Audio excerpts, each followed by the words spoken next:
Hello! So this is a video about DSS HMOs, and the reason I've chosen DSS to do a video is because basically it's not sexy, it's not hyped up, it's not really getting spoken about, and people sort of think of it as the lowest sort of ring on the HMO ladder. So I just thought I'd talk about my experience with it. I've got experience with DSS HMOs, with student HMOs and with professional HMOs, and they definitely differ, and you definitely get pros and cons with each. So I just thought I'd give like a really honest overview to DSS. So where DSS massively differs, first of all, is the actual setup of the property.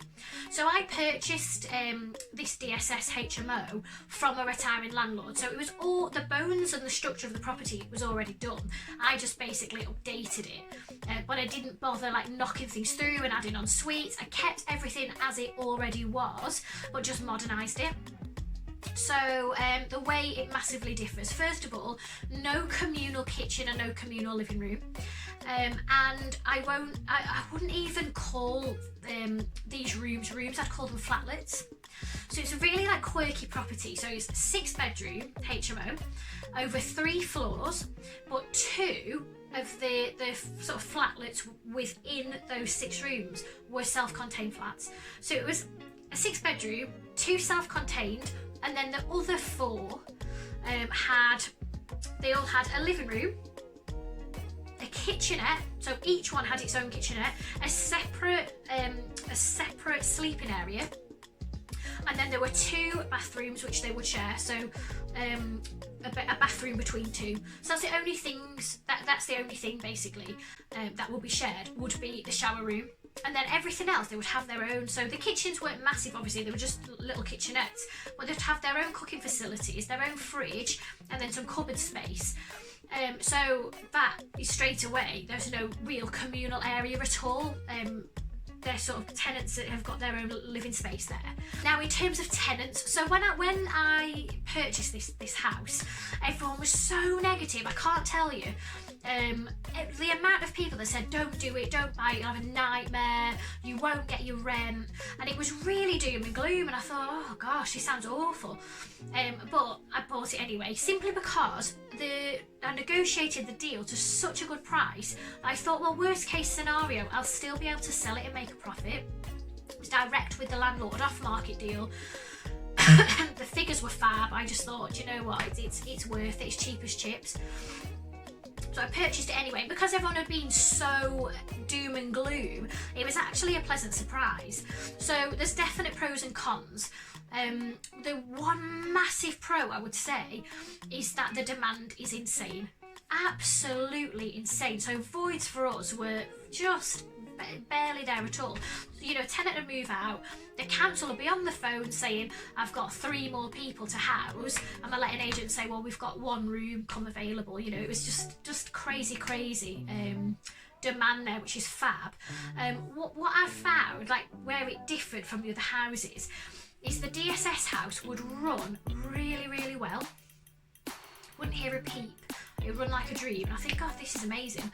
And then something terrible would happen, where like I'd have a call on a Monday morning, my letting agent say, just so you know, the police were there Saturday night, it was a bit of an incident, so-and-so's gone to jail.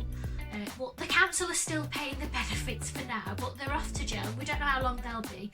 And the door was smashed in, but Phil's gone round anyway, he's getting that sorted. We're having a look at, you know, and it would just be like, oh my God, what's happened?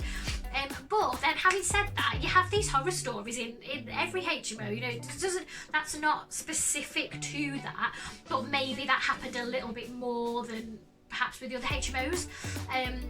Definitely some interesting, hilarious stories I could tell you.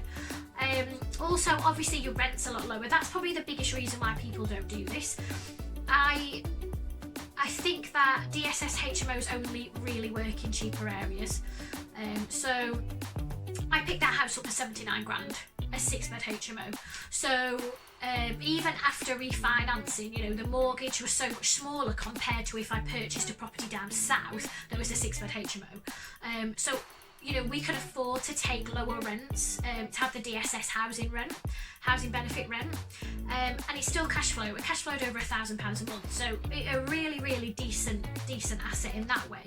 I think people as well don't do it because I think, for me certainly, I totally got the fact that people need somewhere to live, and I really love the fact that, you know, providing a roof for 6 people basically to live under.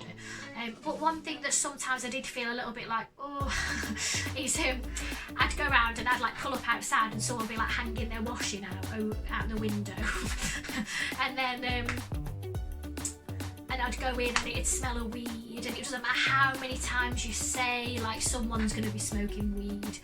And some people would keep their flat lit like a palace, and then other people, you just think, oh, I don't know how people are going to live like this. But again, like, you do have that generally, like, you can't control how people live, but that's one thing that I did think, like, oh, the smell of weed, no matter what, you know, how nice we'd make it or what we would do, that smell of weed would be there. And, you know, police didn't care. Like, it's just one of those things where, you know, unless you kick them out, but at some point someone's going to move in that likes to smoke weed. You don't know until they're in, really. So yeah, that's something that I didn't really like, the smell of weed in the HMO. But generally, I mean, they got together as well. You'd have tenants that would become friends, and then, you know, they'd have babies, and then that actually happened, and then we moved them into one of our buy-to-lets, and they're still there, so we've had them for years, and that's really nice. So yeah, there's definite pros and cons. One con for sure is restrictive lending. We found it quite restrictive in terms of finding a lender.